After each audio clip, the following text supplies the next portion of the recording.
Hi guys, Tandy here, Porsche factory driver and avid sim racer.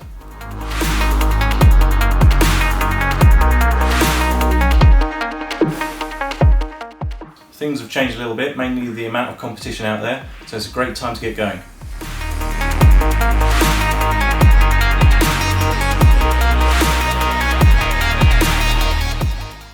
Obviously when you're in the sim, you're not moving, so you don't get the G-force to tell you what's happening underneath you. It's all about the vision that you look at and the sound that you hear. When the car starts sliding, you need to pay attention to these points.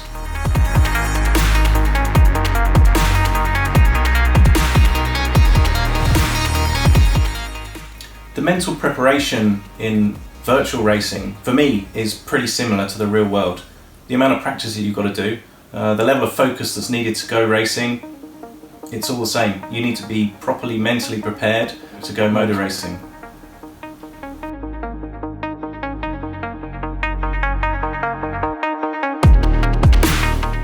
From a driving aspect, honestly, the two worlds correlate. You steer the steering wheel, you press the pedals. You've got to base your judgments on what's happening around you and adapt. And this is the same on the sim as it is in the real world.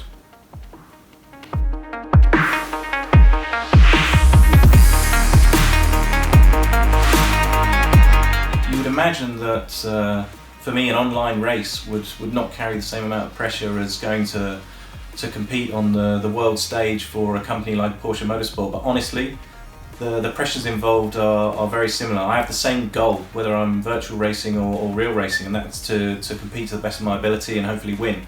So from that regard, the pressures involved are equal.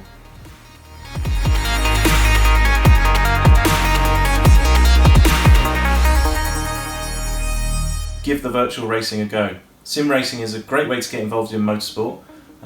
It's something you can do from your own home for quite a cheap cost, and anything that leads anybody into interest into motorsport in general has got to be a good thing.